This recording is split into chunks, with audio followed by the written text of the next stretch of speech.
for YouTube. I am so excited. I've heard about Dr. Thomas Lodi for a long, long time. And we finally have him in the house. The doctor is in the house. You're all in for a treat because it's been a while since we've talked about integrative oncology. And when I say a while, maybe a month, because we love, love, love how the body is meant to heal and how we can do things to let the body heal naturally. So fasten your seatbelts because we're going to learn and grow together. It's time to dance. They're going to mute our mics. Here we go.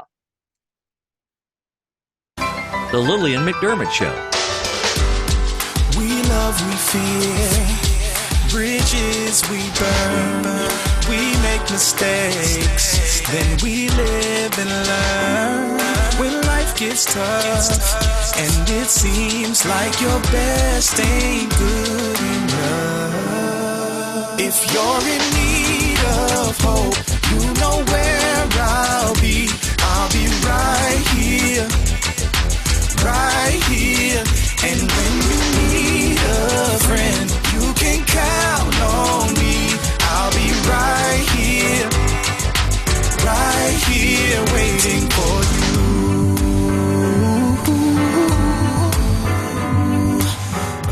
This is the place you can always turn to when you need a friend. The Lillian McDermott Show.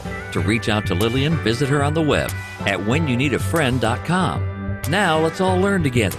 Here's Lillian McDermott. Hello, my listening friend. It's so nice we can meet each other on the air on this beautiful, best day ever. A lot later than we're used to, but I'm glad that we are here. For those of you who have tuned in since 2011 or maybe just yesterday for the first time, please know I'm very grateful for you that you tuned in again. But if this is the first time that you are tuning in for the first time, please know I've been waiting for you. It's my sole purpose to provide a commitment.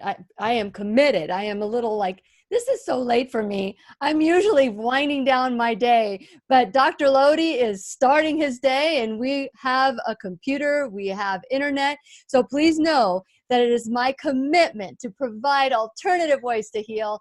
And it is my mission to make awareness, responsibility, and truth a part of our everyday life. And I hope you, my listening, as well as my viewing friends on Facebook Live, on facebook.com/Lillian's radio show, will feel empowered to embrace a new truth and live the life of your dreams. Now, today, we are bringing in a new integrative oncologist.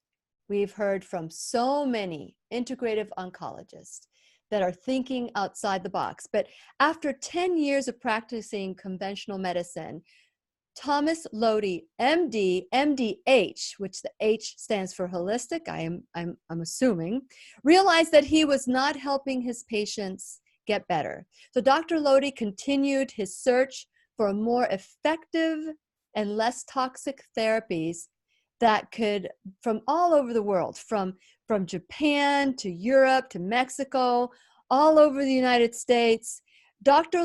Lodi narrowed his search down to helping people heal the body of all diseases, including cancer. So, as we know, there's a lot of fear in getting ill. We know sometimes we don't even care. And so we do things that harm our body without really understanding the consequences. But when we do get a diagnosis, which is our body speaking to us, we panic, and that's when fear takes over. That is when people are like sheeple. They are sheep to the slaughter. And that's when we make decisions on choices for treatment that may not help our body heal naturally. So over the last 20 plus years, Dr. Lodi has focused his passion on integrative oncology. And today he's here from Thailand. That's why the hours are different in the shift, to help us and teach us how we can heal the body naturally. And since it is our sole purpose in life to give and receive love and knowledge, I am so grateful that Dr. Thomas Lodi is here to do just that. Welcome, Dr. Lodi, to the Lillian McDermott Radio Show classroom. Thank you so much. What time is it for you? It is 8:10 right now in Yeah. Florida, Eastern time. And I know that you're in Thailand. And what time is it for you? 8:10 a.m.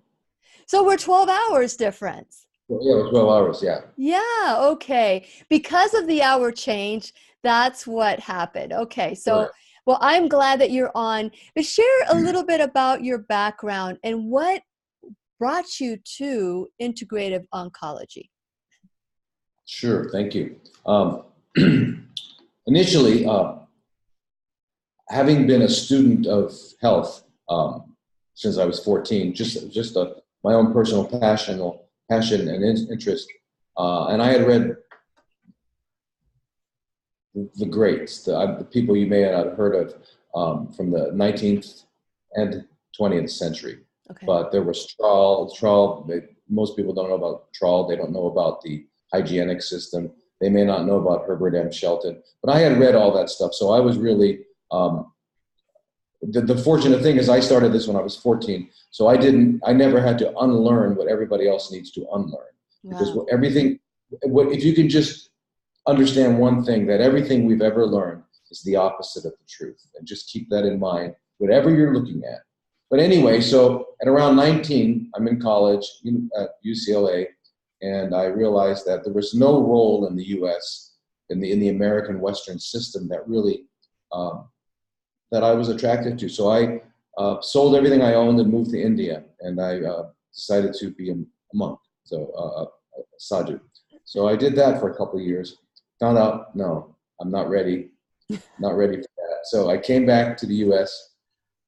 and I studied psychology, got my graduate degrees in that, and started practicing psychology. And I came to realize that I just didn't have an understanding of how the body worked. I didn't understand how the physical might affect the psychology. I didn't understand how medications would affect it. So I needed to go to medical school to round out my understanding to help people. So I didn't go to medical school to be a doctor. I had no interest in being a doctor. I just wanted to be able to work with people and really understand them. So that I went to medical school. I started at the age of, I think I got in at 30, and in those days, no one got in at 30. That was too old. Yeah. But anyway, I snuck in, and so that's it. And so my journey was spiritual, spirit, mind, and then body. So it's kind of a different journey into it. And so I never lost that foundation. And anyway, so I got out, but I got sucked into it, and I was practicing because I was in New York. I was at Columbia, learning, complete allopathic, which I now call allopathetic. Allopathic process. And anyway, so I did that for about 10 years. Worked in mostly ICUs, CCUs, surgical intensive care units, and emergency rooms. I needed to work in those kinds of situations because there was resolution one way or the other. Mm-hmm. In chronic conditions, allopathy has no answers at all. So anyway, I saw that it didn't work. So I said, well, I'd rather be a farmer than just keep poisoning people. So then I went around the world and I studied with the people whose books I had read. And finally, I think about the year 1999 or 2000, 1998, I settled in New York and started where I had done my residency, and I started in integrative oncology. And wow. So here we are. So I worked there. I opened a center there. Then I moved to Arizona because I was always in front of the board. I was always being questioned about why I was giving intravenous vitamin C, why blah, blah, blah. I always had to defend myself, and it was crazy. So I went to Arizona, where if you're an MD, then you can get a homeopathic license. So that H actually stands for medical doctor of homeopathy. Homeopathy, so, okay. So you can get licensed under the homeopathic board, and under the homeopathic board, if one of the doctors in the hospitals complains that you're giving vitamin C, my board will say, that's great. And so there's no repercussions. You're not on trial all the time for doing those sorts of things. So so Nevada and Arizona are the two states in the U.S. that have those kinds of doctors can be licensed under both. And it's wonderful. It gives us much more freedom. You know, so grateful that you said that, because James Forsyth has been, I don't know if you know him, but he also has the MDH on his title, but I didn't realize that those were the two states that you guys were protected. So well done. Thank you so much for thinking outside the box and going beyond. Now, I know that you are using integrative approach. And when you say integrative, you truly mean integrative. You've traveled all over the world.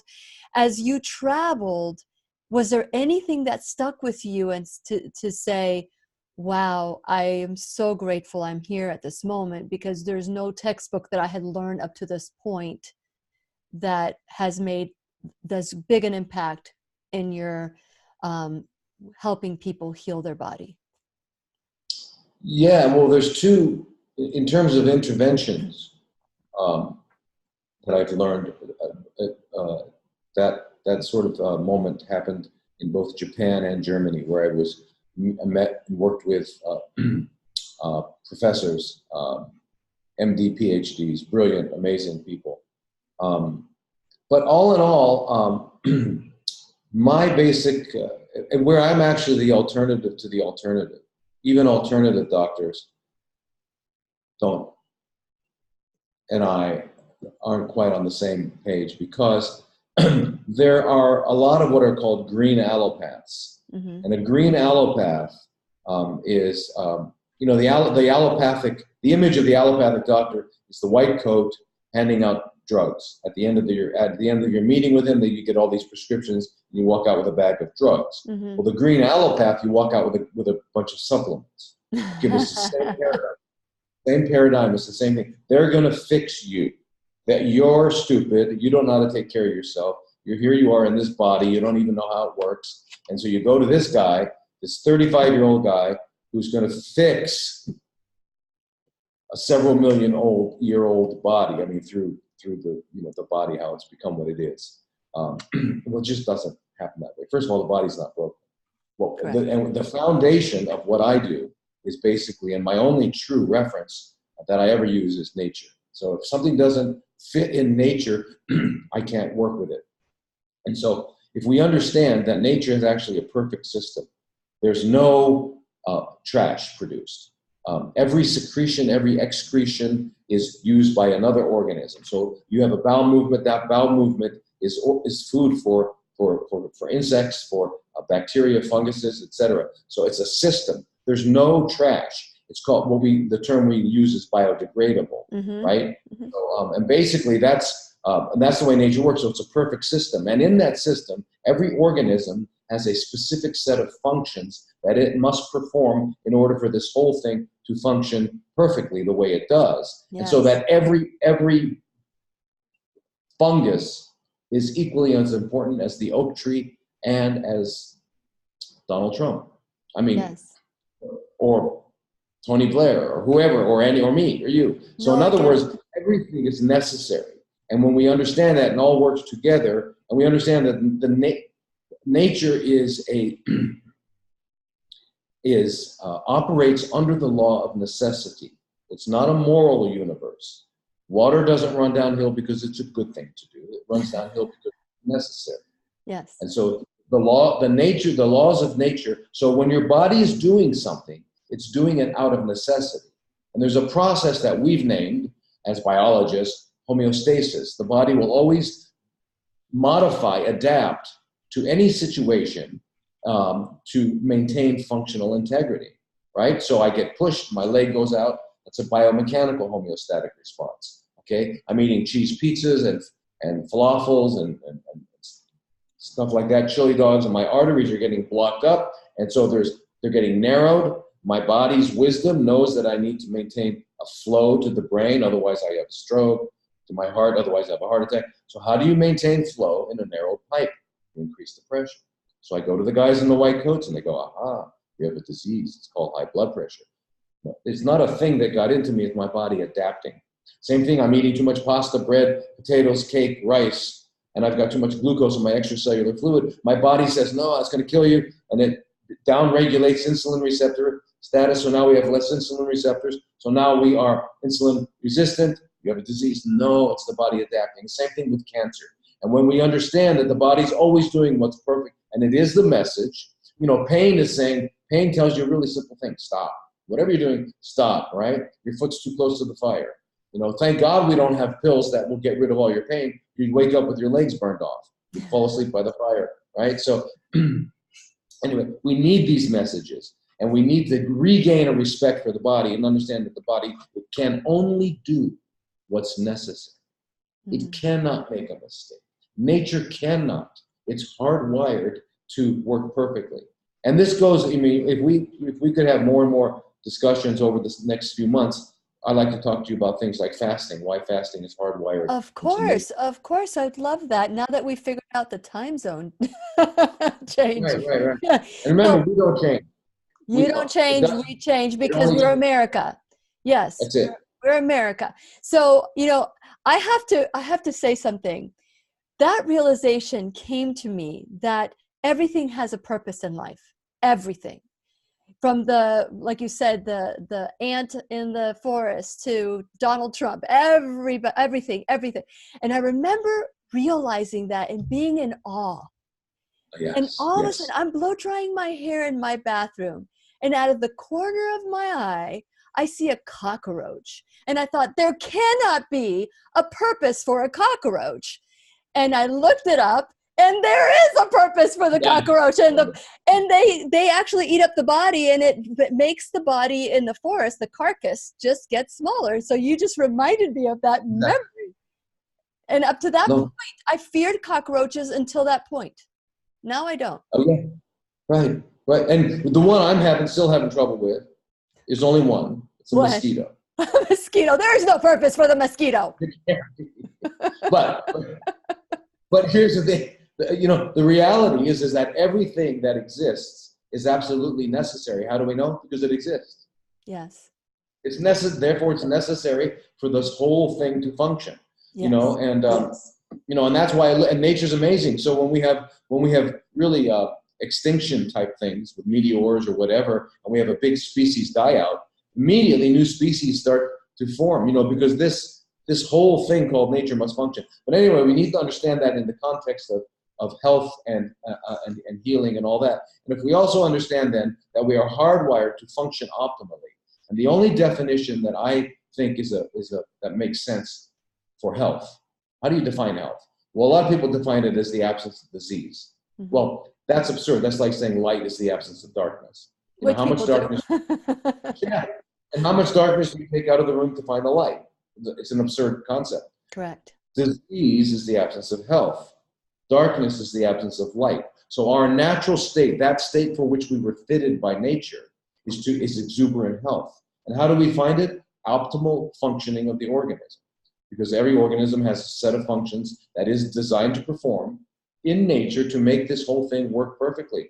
And so, of course, if we look at it that way, then we realize what has to be in place for that to happen. That organism must be in the biological niche out of which it arose, right? So you can't take a tuna fish and put it in the lake. You can't take a polar bear and put it on the equator. In other words, every organism needs to be in its original niche where it has all the things it needs to perform its functions. Yes. So what's happened to the human? We left our niche. Our niche is the tropics. We're our cousins, the chimps and the gorillas, etc. You don't find them in Germany unless they're in a zoo. And you don't find them in Alaska. They're not in Norway. No, that's where they are. And so the primates are equatorial. So when we left, because for some reason we weren't happy with paradise, so we left, and now here we are in the middle of the freezing, and there's nothing to eat. So now we had to start eating animals. But guess what? Not many of us lick our chops when we see a cow walking by. It just doesn't happen.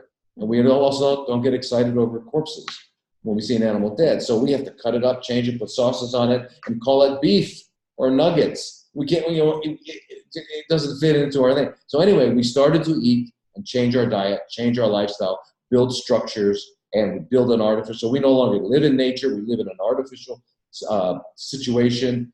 So none of us, you take any of us and take our clothes off and stick us in the jungle. And within an hour, we're probably weeping.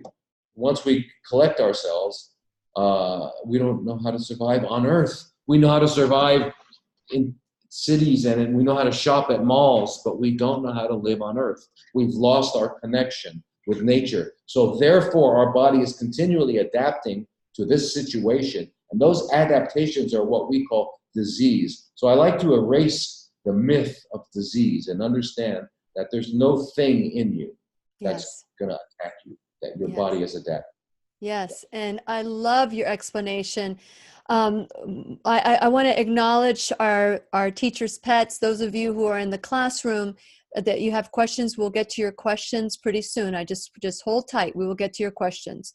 So one of the things that I have said, my registered service mark, Dr. Lodi, is you can take a pill, you can take responsibility.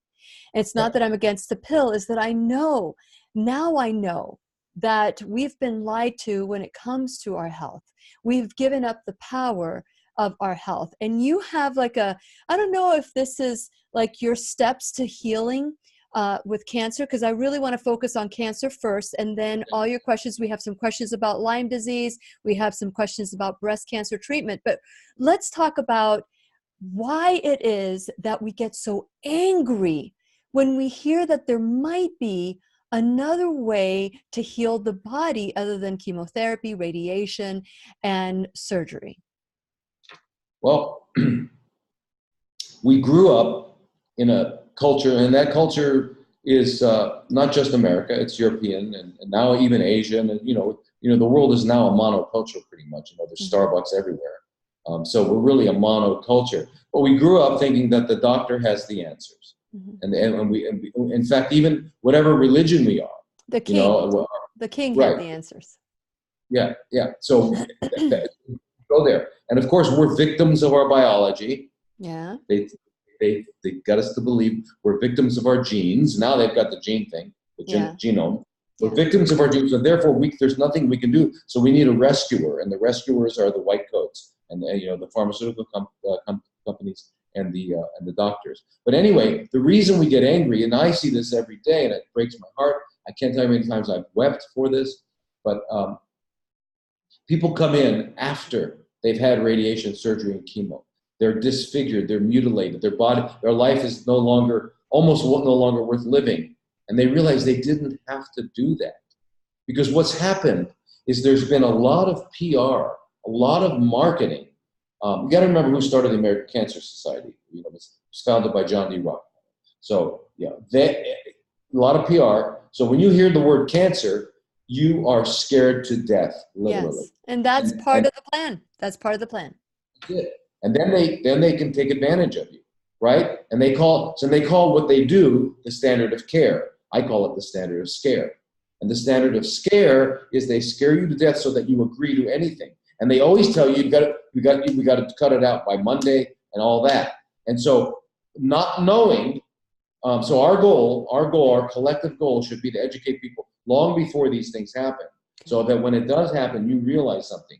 It's been happening for a minimum of 8 years. Now's the time to do your due diligence. You wouldn't buy a new car and just accept the first car they offered you. You're going to check it out. You're going to read consumer reports, etc. So that's how you have to make a little bit more important decision than buying a car, is what to do in an extreme situation of ill health. So anyway, we get angry because we find out that we've lost. We may have lost our life. We may have made it. In oncology is a little different than the other ones. In the other, dermatology and stuff. I mean, okay, your rash is still there, or I still have aches and pains in my arthritis. But here, you lose your life. That's quite a different story. Well, I think that with every disease, we lose our life. Some people lose wanting to go out, or maybe they lose their will to live, or they lose because everybody responds to a diagnosis, which is what we talk about.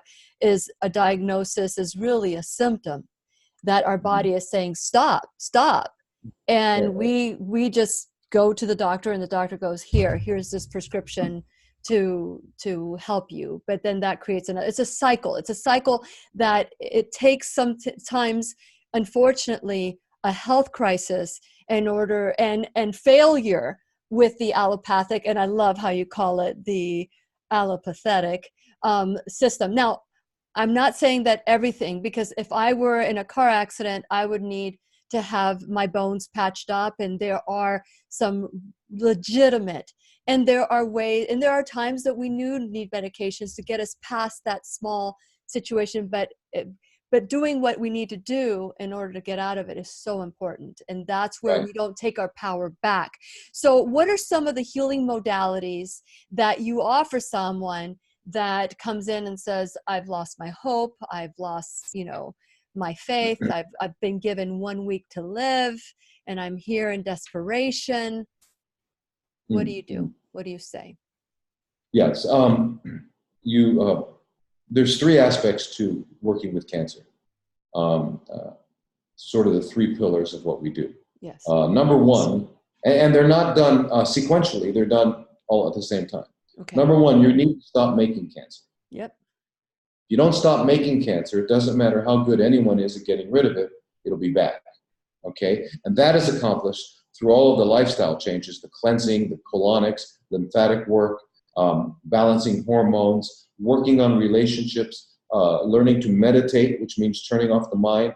Just turning it off, it doesn't mean you're praying to another God. A lot of times Christians or Muslims will think that meditation means they're praying to another God. Yeah. And I always make it clear that you're not. I say when you pray, you're busy talking to God. Yeah. But when you meditate, you're listening to the answer. So that's what meditation is. It's just learning to be shut up inside. Because inside of us is a crazy person. We're all crazy with our mouths shut. So that's why we like to talk, because we're committed to making sense for a little while. So, but anyway, so we need to do that, and we need to work on relationships. I mean, there are toxic relationships. I had one lady who actually had to tell her husband, I love you, but I can't see you for a year. I need to go heal.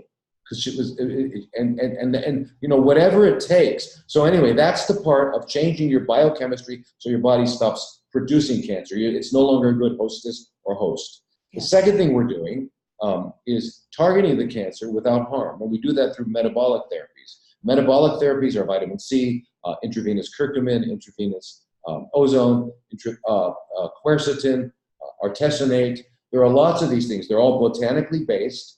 And what they do is they challenge the cancer cell based on its enzymatic limitations. Cancer cells have a different set of enzymes, so they can't adapt to what the vitamin C does. They can't adapt to what curcumin does. So they die, but the healthy cells love it. It makes them better. So it's good for the good guys and bad for the bad guys. And this is what is metabolic therapies instead of cytotoxic therapies. Okay. And then the third aspect of the program is waking up the immune system, because cancer is you got to realize cancer is born out of a homeostatic corrective response.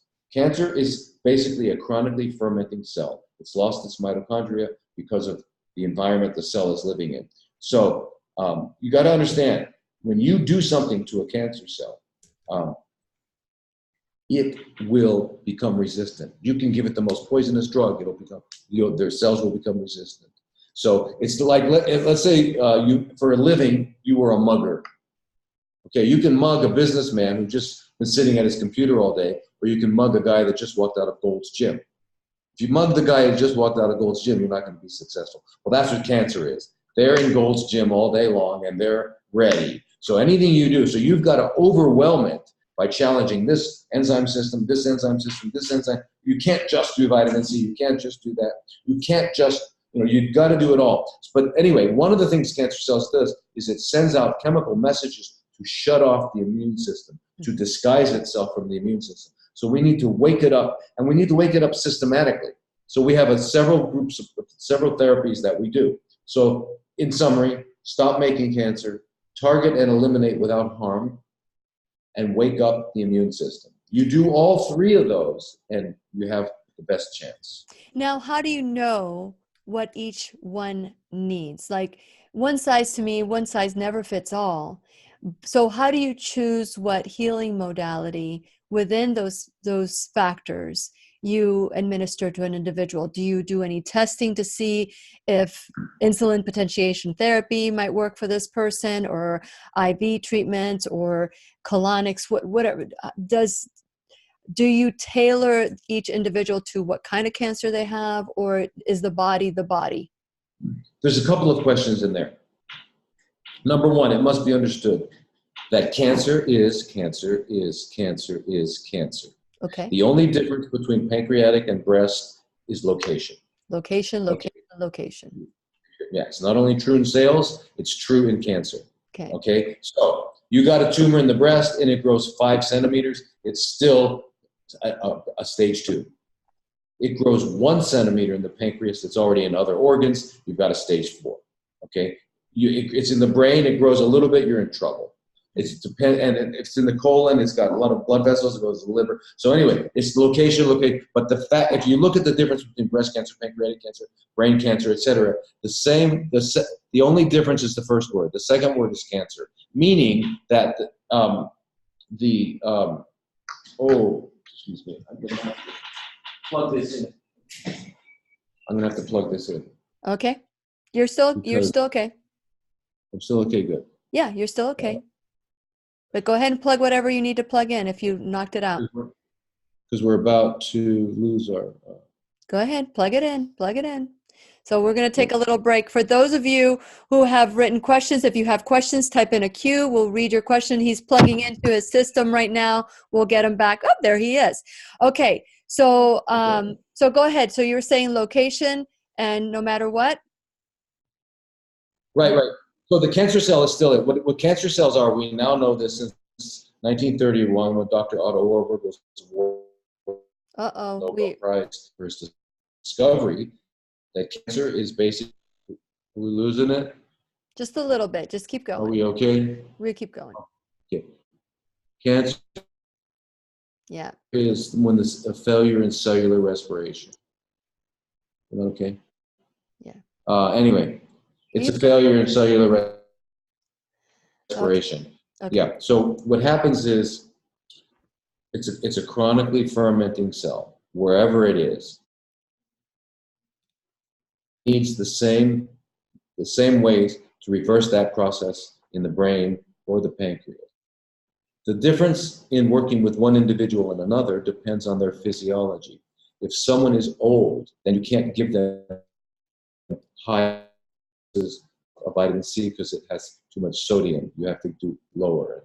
There's different physiological reasons. In breast cancers, ovarian cancers, you have to be really careful with hormones. You have to balance hormones. You don't block hormones. So there's some individuality, but the fundamental way you treat cancer is cancer. And what I learned in medical school, and every medical student learns, you peel away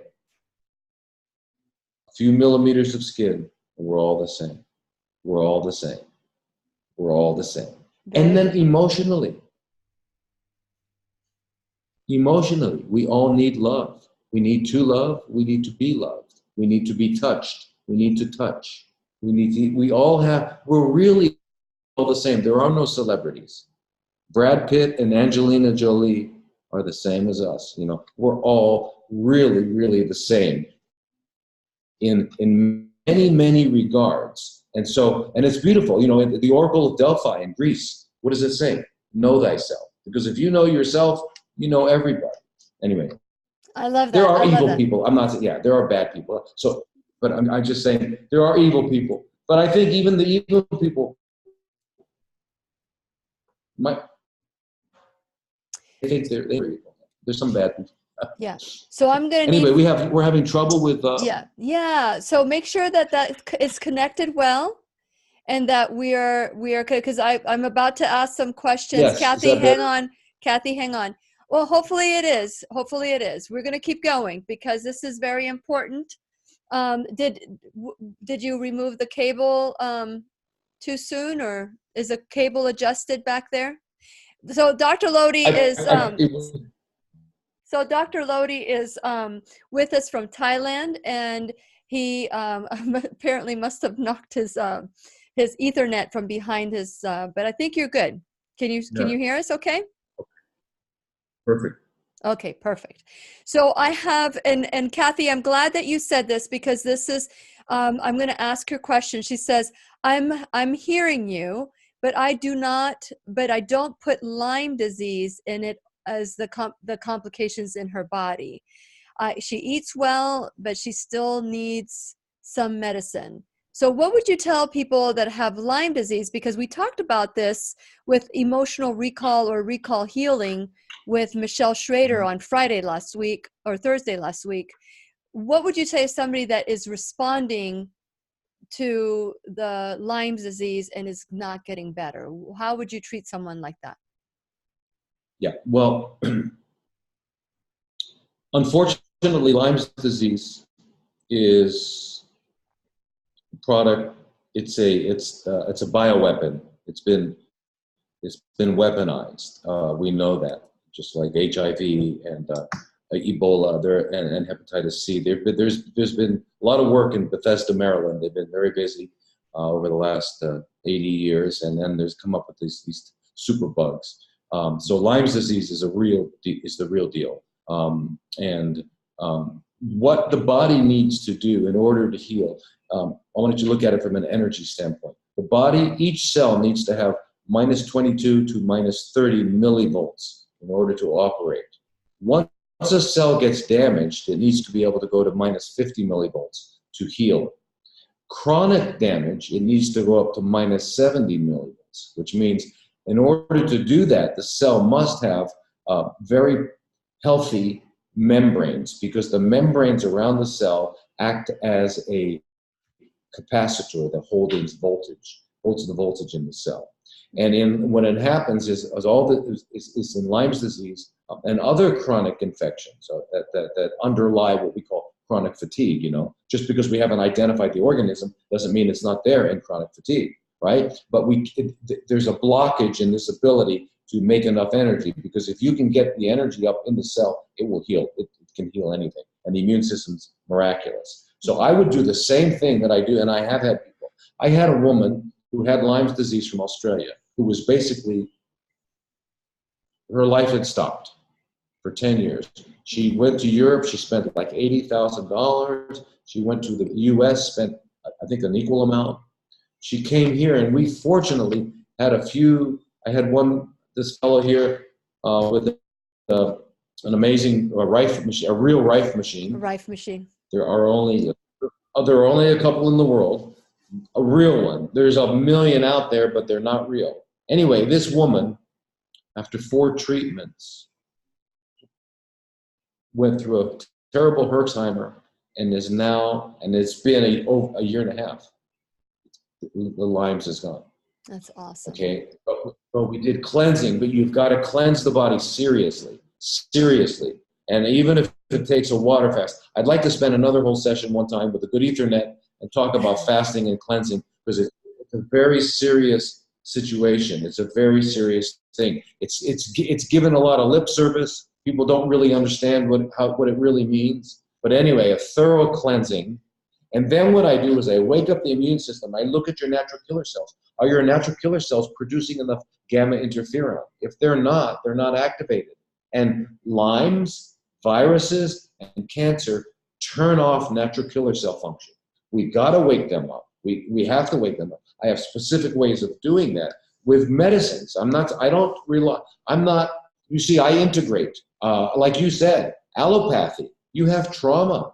You need it, right? In cancer, there are certain situations you have to do surgery. If it's blocking a vital process, causing too much pain, there are situations we have to do surgery, but we integrate. When do we need to do it? And if we are going to do it, how do we prepare the person so that we don't increase metastasis, because surgery causes, etc. So anyway, with Lyme's, I would totally cleanse, use some good energy medicine, get the energy of the body back up, and you can heal. We do this often. It's not that big a deal. Is it an expensive process?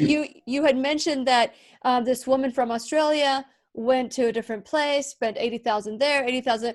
How much would it be to go to your place? Came to us at an Oasis? She was okay in 3 weeks.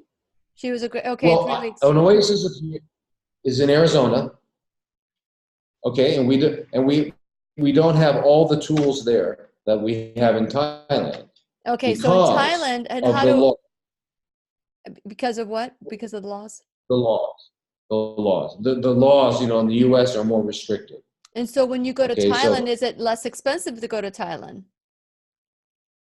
that's why I came here, but it didn't work out that way. Okay. And it's not because I don't own it, and so unfortunately there's somebody making money. It's much more expensive than I would want. So I'm now looking at working in other countries like Cambodia or Malaysia or Indonesia, where I could really keep the costs down so that I can make it affordable for everybody. But and actually I don't even know the cost, but I know for cancer it's more expensive than I could afford. So that's why. But and I'm working on finding there's no way out of that one. It's just expensive. It's like $5,000-6,000 a week, and if you've got cancer, especially stage 4. But what people don't understand is out-of-pocket expenses for the average person with cancer that's on chemotherapy and in their treatment, because they give them X amount, they'll have about $50,000 of out-of-pocket expenses too. And that's what people don't understand. A lot of people that have cancer, unfortunately, find themselves filing bankruptcy because of the treatment. Yes. Right, they mortgage their home, and then the insurance is going to pay for what if you look at the cost of what the insurance pays, hundreds of $1 million, so it's actually conventional treatment is much more expensive than alternative. Yeah, of course. It's just that the insurance doesn't cover. But anyway, with Lyme's, we don't have to do everything. So I would say it's not that expensive. And we could do it as quickly as possible. Like this lady was actually ready to go home in 2 weeks. I mean, it was amazing. So that's nice. Right, and she's still doing well. We still communicate. Very good, very good. Okay, so we have a question from Lisa Geyer. Hello, Lisa. She is the owner of Live Longer Medical. She's one of the sponsors, which I'll be talking later on about supporting our sponsors. So Lisa wants to know, because she has some people that have coming to her clinic that have cancer and they want an alternative way to heal. And so she says, what do you find is cutting edge for breast cancer treatment? After finding the biochemistry and putting those details in order, hormones, nutrition, lifestyle, exercise, what else? Okay. And let me give me 1 second, because I want to get the Ethernet working. I keep losing. Yeah. Okay. So while he's doing that, I am going to share with you that I need for all of you to become not a sponsor, but yes, you could become a sponsor of the classroom. What I want you to know is that this is where we take ownership of our life. Sometimes the news, the information that has been withheld from us is so painful to learn, because it's the anger. And who do we get angry with? The messenger, not the fact that we're learning something new. And so I want to ask all of you who maybe are watching for the first time, or maybe have been watching for a while, but haven't made the commitment to take ownership of their life. And so this is where we do it, at whenyouneedafriend.com. This is where the conversation is to create empowerment and freedom, responsibility that leads to empowerment and freedom. And so I want to encourage you to not only subscribe, but also like me and follow me and send these videos to everybody you know, so that we can start spreading the news, spreading the information that our bodies can heal, and they can heal naturally. And like Dr. Lodi said, sometimes we need a little bit of help with other healing modalities, but ultimately we're all able to heal. And so I want to encourage you to go to whenyouneedafriend.com. Also subscribe to my YouTube channel. Click on all the different buttons and subscribe. But one of them in particular is my sponsors button, where we have Liberty Health Share. That's 1-800-LIBERTY. 1-800-LIBERTY. I just made up a new phone number. It's libertyhealthshare.org. Keep Me Safe Organics. Alternative, organic, non-synthetic makeup and cleansers from head to toe. Wow. Yeah, and I'd love to introduce you to that. First Alternative Care, which is 24/7 urgent, non-urgent care, dermatology, family practice, and 3 hours a year of behavioral health for $35 a month per household. Dr. Stephen Grable, he's Complementary Care Center. He was this weekend at the ACIM conference learning about alternative integrative ways to heal the body, and he's in Jacksonville, Florida. We have the pharmacy in Merritt Island creating compounds that you don't have to take orally, but if you do need that, they can handle you there as well, and they can take care of your pets. It says on there, tell them Lily sent you and you get 20% off your first purchase. Live Longer Medical, who is always looking at different ways to make your insides as beautiful as the outside. And you too can become an enrolled student. So I want to encourage you to like, follow, share, and also let's grow together. Let's grow and learn these new truths without getting angry and just saying, if I created this, I can uncreate it. And so here's where the spirit, the mind, and the body help us so that we can heal as quickly and as naturally as possible. So now I think we're okay with Dr. Lodi. Okay, perfect. I think so. I got the Ethernet working. The problem is I'm down to 10%. So I only have one plug. These Macs, you only have one plug, so I have to keep switching them. But anyway. Well, you know what? Next time we'll be able. I'll be prepared. We'll do this. It'll be good. It's all good. Okay, so I know that we have some more questions. Can I answer that question? Okay, so I'm not sure. I'm not sure if you did or not because I got a little distracted. No. Let me answer the question with great. Right. So with breast cancer, we want to look at receptor status, of course, estrogen receptor positive or HER2 positive. PR positive doesn't really matter. So triple negative, et cetera, et cetera, et cetera. All of these distinctions were made by Big Pharma because they developed drugs for each specific situation. And all those drugs do, like Herceptin or HER2 positive, just delays the process. Again, it's a Band-Aid. And the tamoxifen delays the process, et cetera. There are natural ways of dealing with it. For example, we know that there are estrogen receptors, but there's alpha and beta. When the alpha is stimulated, it stimulates tumor growth. Alpha is activated by estrone and estradiol. Beta receptors, ER-beta, causes tumors to actually shrink, and it's actually protective.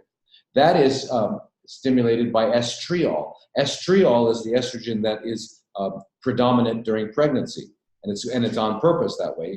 God thought of everything long before we came up with science.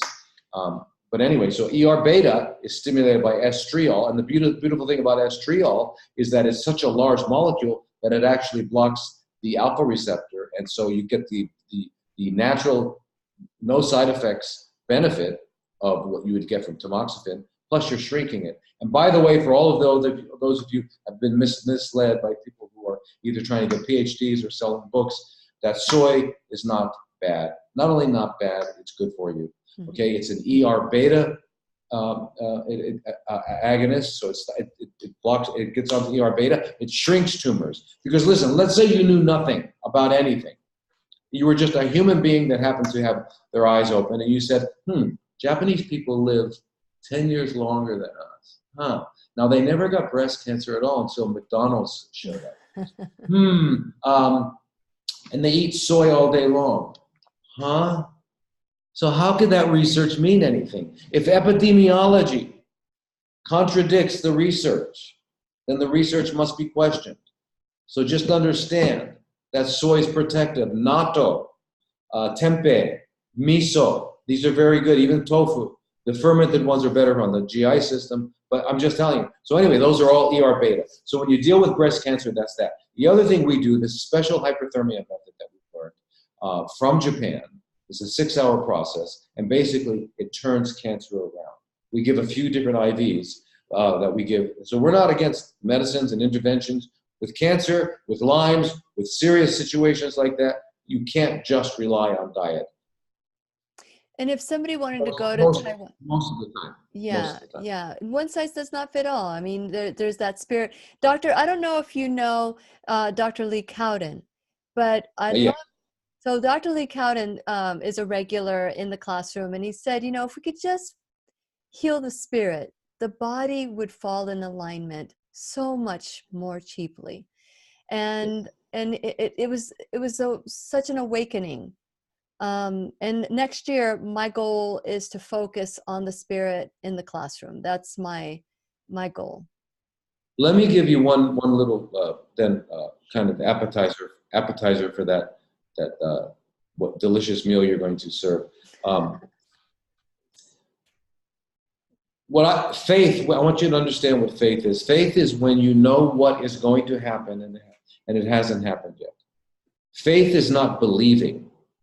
When you believe something, you have doubt. Mm-hmm. Okay, you can only believe in things that are not true, like Santa Claus, Easter bunnies. But you don't believe in mountains. You don't believe in the ocean. You either know about it or you don't. So that which is real and true, you either know it or you don't. That which is not true, you can believe it or not. Okay, so if you cut your finger while you're peeling an apple, you don't believe it's going to heal. You know it's going to heal. You rinse it off, put a Band-Aid on, you're done.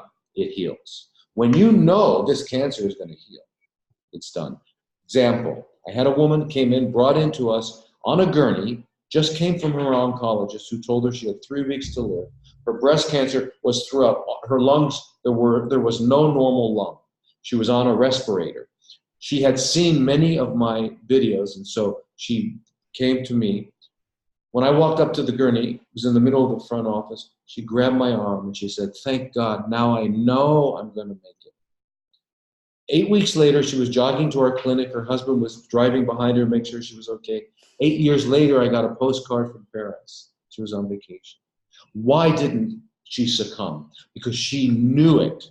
She didn't believe it. She knew it, that it was going to happen, right? And for people that are Christians, you know the story of the woman that grabbed Jesus' robe, Yeah. and he said, I didn't do it. Your faith healed you. That's right. And that's what I'm talking about. So my job is to inspire people to, Voltaire, the great French philosopher, said, the role of the physician is to entertain the patient while nature cures them. Right? So so basically that's what we do. Our job is to inspire and to give you the knowledge to take you from fear to faith, because fear cripples. Fear, anger, envy, regret, all of those things will actually decrease. It's measurable. Decrease the gamma interferon produced by your natural killer cells. Mm-hmm. And if you just got hugged, if you just met a loved one you hadn't seen in a long time, or you just had a great big laugh, a belly laugh, your gamma interferon is up. So yeah, I call it psychoimmunology, and we need to work on that, and that's a big part of what we do here in Thailand. We do that. We have a psychoimmunology program. We actually have an 8-week program where we help you gain control of the craziness, because we're all chaotic, right? And we just have to gain control of it. So it's very, very important. But anyway, yes, that's it. And I always tell people, once you know you're going to heal, you don't need us. You can walk away, and it'll get better. So, but anyway, I don't. But here's the other thing. I have the greatest respect for cancer. It is a formidable adversary. So I don't not do anything. I do everything for everybody, right? Including get the mind right. Absolutely. I love that. It reminds me of the story of the paralytic man that had been waiting 35 years by the pool, the healing waters. I think it was Bethsaida or something like that. I don't know the name. And Jesus went to the paralytic man. He knew he wanted to be healed, but he asked us the question. He asked the man the question, "What do you want? Do you want to be healed?" And he said yes. And Jesus could have picked him up and put him in the pool. He could have levitated him. He could have done anything. But he said, "Pick up your mat and walk." And that to me shows me that we take ownership. No matter who can heal us, we take ownership of our life. And we're also asked the question, what do you want?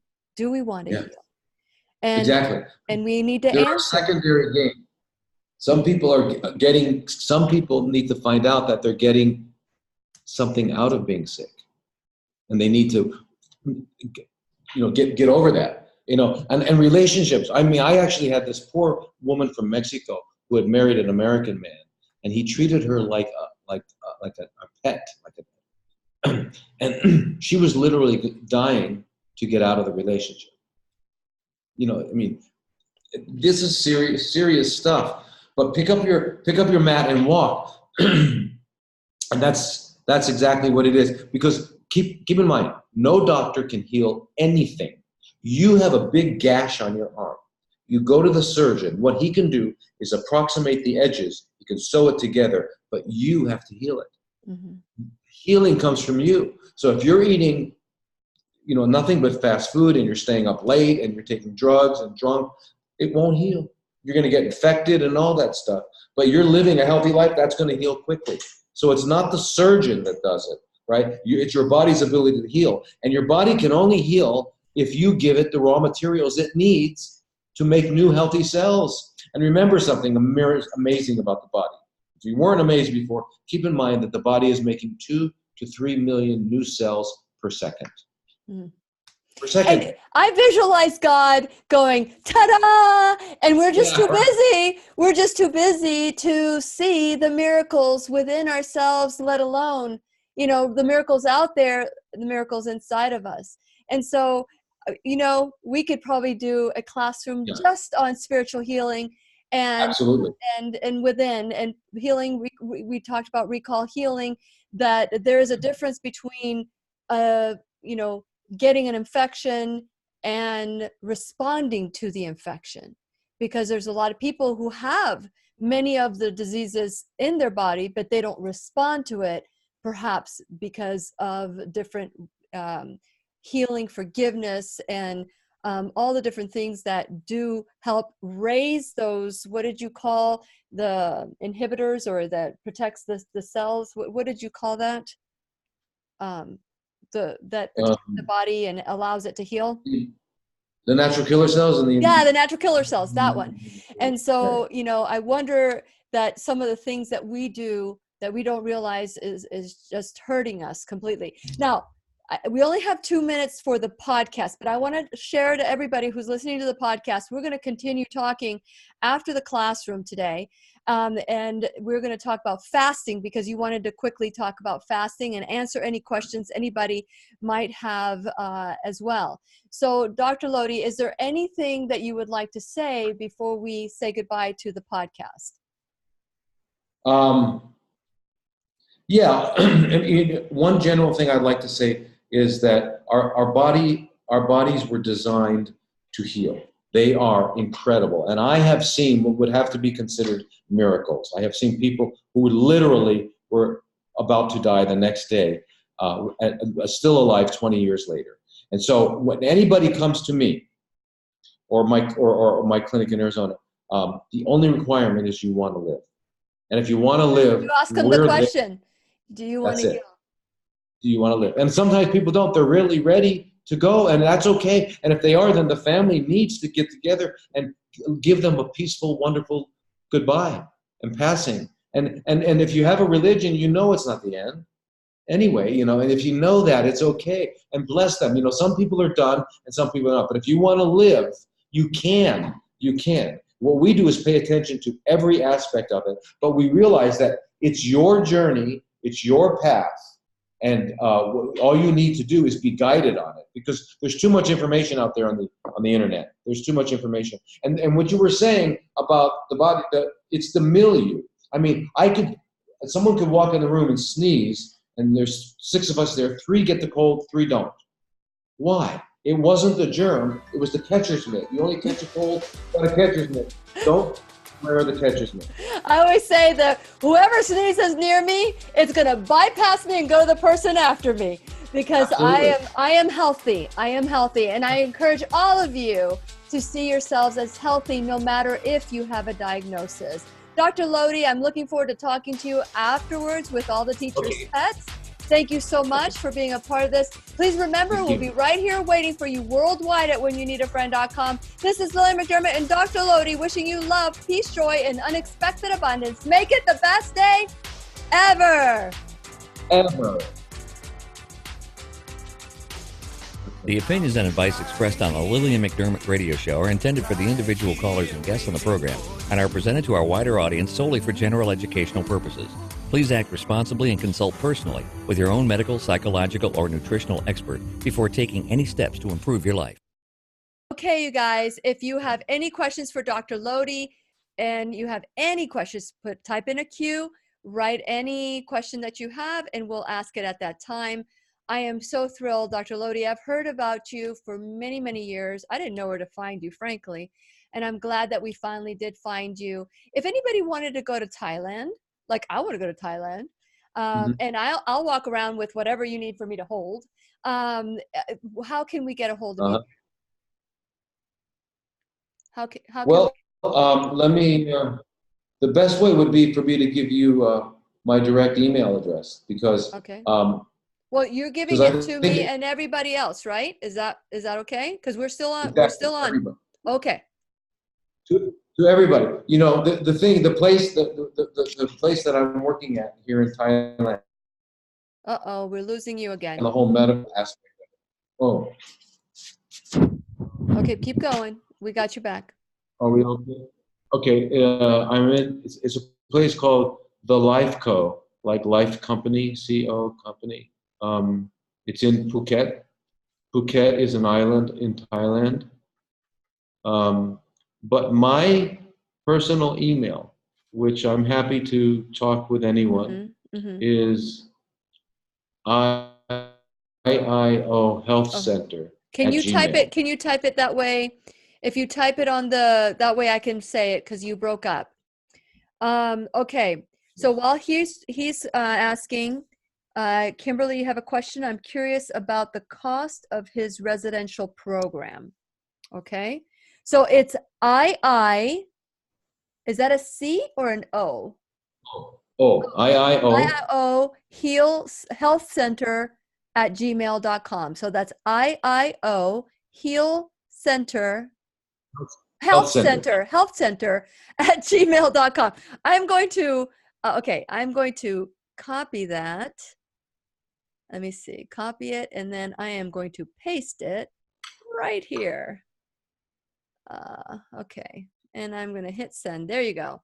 That's Dr. Lodi's personal email. So I've got a question here from Kimberly Kirshner, who's also a fabulous integrative health coach, beyond health coach. And she wants to know, she goes, I'm curious about the cost of your residential program.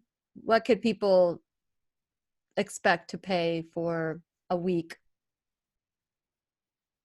You know,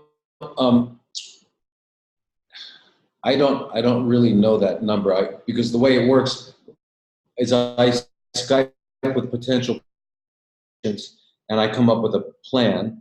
I give it to the administration. They come up with the costs. Okay. And then I know. So it not really depends. If someone were coming in with they just wanted to detoxify, they just wanted to cleanse. You know, they didn't have cancer or something like that. Then they wouldn't need certain IVs, right? And they wouldn't need a lot of that. So it'd be a lot cheaper. But I think I would have to say for a detox program, I would say maybe 3,000 to 5,000 a week. But I'm not sure. It might be less. For a detox program? But the detox program includes colon hydrotherapy, lymphatic therapy. There's meditation, yoga. There's specific kinds of massage. There's exercise with oxygen therapy. There's what do you call it? The meditation is very, very important. We have a guy who he's a British man who lived with the Dalai Lama for 15 years, and now he here and he kind of you know, if you know about Buddhism, it's not really a religion because they don't have a God. They don't talk about it. No. It's kind of a psychological, philosophical way of living your life, and it's getting control. And you know, and Buddha didn't say, he said, "Don't pray to me. I'm just a guy who woke up. I'm Yeah. just the guy, and that's what the Buddha means. It means the guy who woke up. And so he just said, oh, don't have statues about me, don't pray to me, just live your life a certain way. But anyway, that's what we teach. We teach that kind of thing, and we do yoga. We have Tai Chi, we have Muay Thai boxing, we have Qigong. We do all this stuff. It's on a lake. We're right near the beach. We have our food is all raw. Raw we have vegan? a juice bar. It's Mm-hmm. raw vegan food, raw vegan. And we teach people how to prepare foods. It's a really incredible program. But I don't really know the exact cost for it. It would depend. It changes depending on the IVs. Some people we would give some vitamin C, glutathione, other things like that. Other people we wouldn't.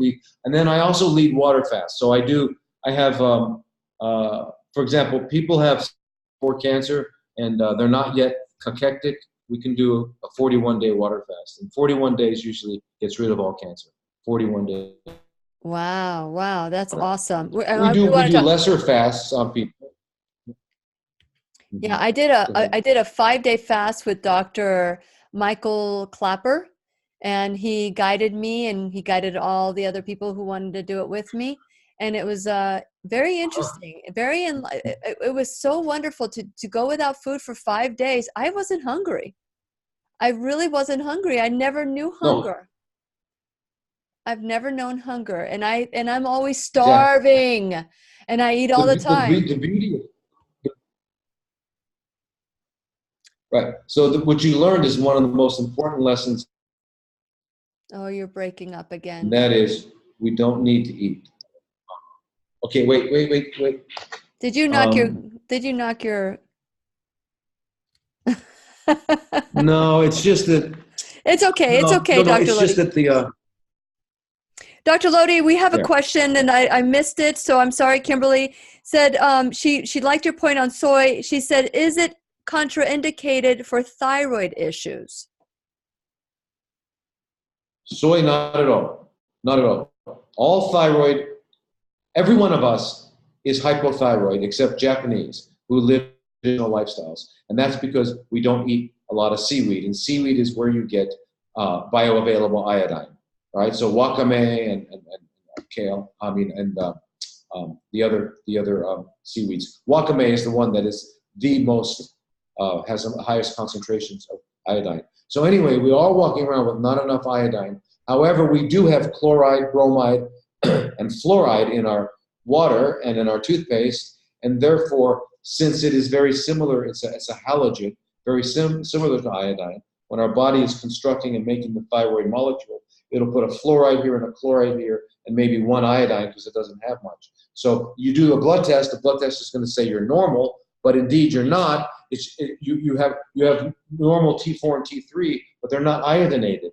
So therefore they're not functional. Anyway, what you were talking about, that question was really referring to the brassica vegetables, like broccoli. If you eat too much of them, will you get a goiter? And yes, if you have to eat probably around, it's estimated 4 to 5 kilos a day for a month. Okay, that's 10 to 12 pounds of broccoli a day. That's don't worry about it. Yeah, that's a lot. Don't worry about it. That's a lot of broccoli. That's a lot of broccoli. Right, and if you're eating that much broccoli, then you need to probably start meditating because I think you're in trouble. We meditate on top of a toilet, so because you'll have a lot of roughage in you. Okay, what about prostate? With prostate, men with BPH, it's estimated that 80% of men by the age of 80 will have BPH. 50% of men by the age of 50. So it's like all these statistics that I don't buy. That's the believe in Santa Claus or don't believe in Santa Claus. So what would you say? I just heard, I just went to the ACIM conference this last weekend, and there was this man saying that he believes, that the foam in our pillow, the foam in our mattress, the foam in our chairs is what's creating this BPH, all these different problems in the body, one of the reasons. What would you say is the reason why a prostate becomes enlarged? Well, you know the use it or lose it concept, right? Yeah. Well, the truth is ejaculatory frequency has a big deal with it because, and what happens as testosterone decreases, libido decreases, sexual activity decreases, and you basically get congestion. And also that on top of the fact that many, many lifestyles are sedentary. They're sitting around, and that just contributes to the congestion. Remember, flow is health. You know, you're walking in the forest, there's a river, a rapidly rolling river, you have no problem drinking out of it. Down the road a little bit, you find out it's turned into a pond, you're not going to drink out of it. So when things are flowing, so that's why exercise, you know, getting exercise, getting proper sleep. And another big thing is dairy. We know that dairy absolutely contributes to prostate cancer. Okay, and BPH doesn't necessarily mean you're going to get it, but just the reason BPH can be is one of the steps, not always, because you can have the normal sized prostate with cancer, but it's just that whenever you get congestion, you get fecundation, you get putrefaction, you get a pond. But anyway, so activity, and then actually, you know, so balancing hormones. We find that men whose testosterone dips below 550 have an increased risk of prostate cancer. So if your testosterone can stay above, so it's the opposite of what we're told. We're told that testosterone causes it. But indeed, no. If testosterone caused prostate cancer, then the 30-year-old guy in the gym who has an erection all day long would have cancer. No, it's the little old guy who can't and whose muscles are, he's the one getting it. So what? It's kind of like the soy thing. You know, when their research doesn't fit observation, you gotta question it. So no, it's not testosterone. And in fact, we now know it's the testosterone is converted into estradiol, you know, through aromatase. And most guys are getting a belly. So that belly has got aromatase in it, and it's going to convert testosterone into estrogens. And it's those estradiols that contribute to prostate problems. Wow. Wow. We can do a class every month and learn something new with Dr. Lodi. The fasting, I think that maybe we should go into a real quick fasting 101 in 3 minutes or less. What would you tell us about fasting and the importance of fasting, Dr. Lodi? Okay, real quickly, understand that fasting is hardwired into nature. No creature eats every day. They might find food 2 days and not find it for 3 days, right? And that's just the way it is. And and that's not because God was wanting to play a trick on us or watch us suffer or anything like that. It's just that they're just like if you go back and you read Solomon in Ecclesiastes, there's a time to laugh, time to cry. Okay. Well, there's a time to eat and there's a time to not to eat also, okay? And not eating is as important as eating. So you eat, yes, okay, now you need to process it before you eat again, okay? So really, a healthy diet would be eating once a day. I'm going to lose this. Oh. Poor Dr. Lodi. Next time. Are we still on? Yes, are we still on? We're still on. Yeah. We're still on. I'll be prepared. Okay. So anyway, eating once a day is the absolute healthiest, but you have to be eating real human food, nutrient-dense food. Okay. Now I wanted to address what you were talking about before with hunger. We have to understand the difference between hunger and appetite. They're opposite. Hunger is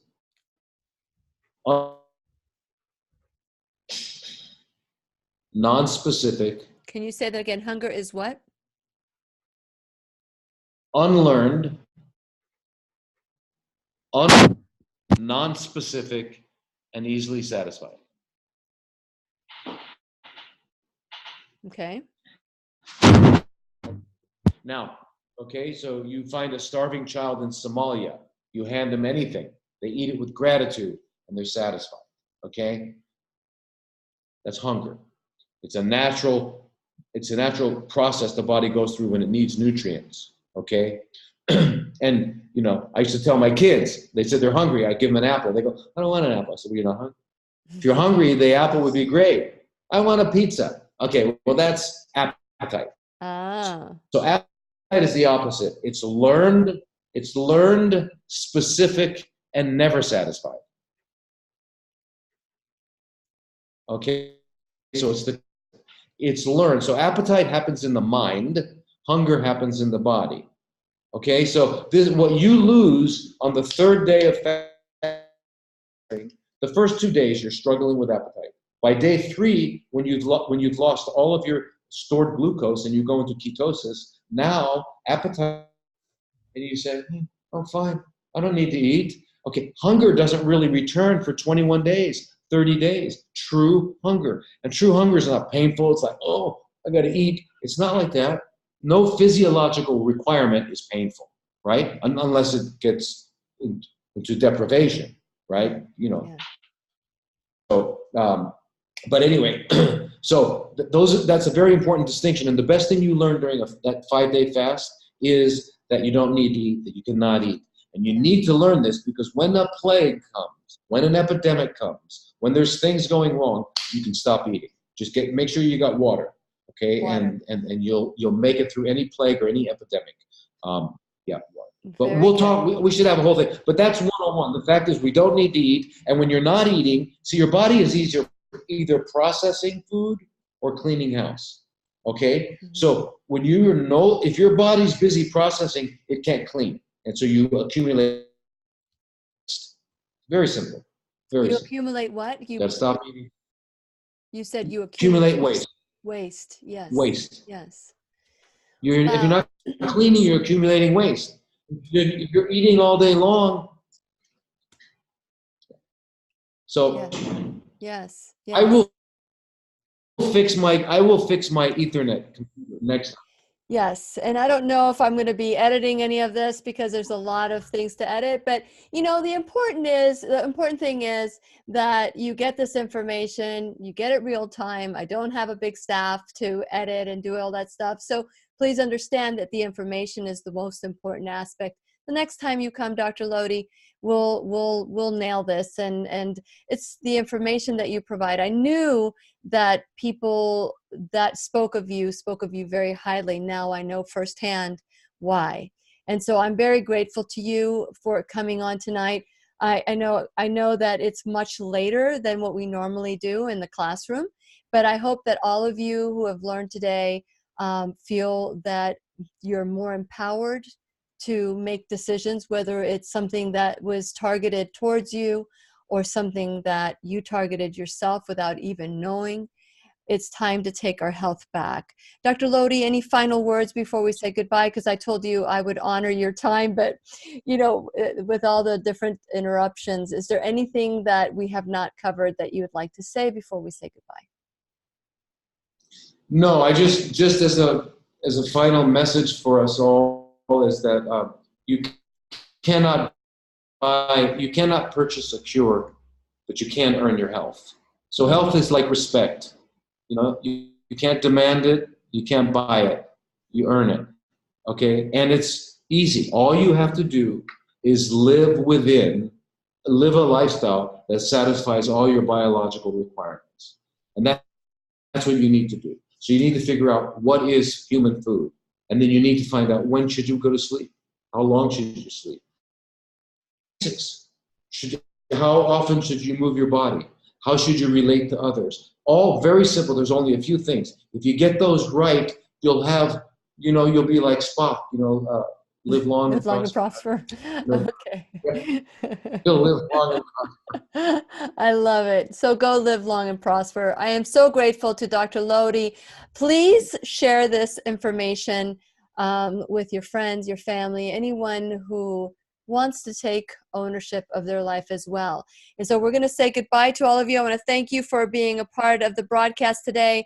Any question that you asked that hasn't been asked, we'll make sure that we'll ask him next time he is on. And I look forward to our next conversation. Say goodbye to Facebook, Dr. Lodi. Let me see. I am trying to get... Bye, everyone. Okay. We'll say goodbye for the stream and to YouTube.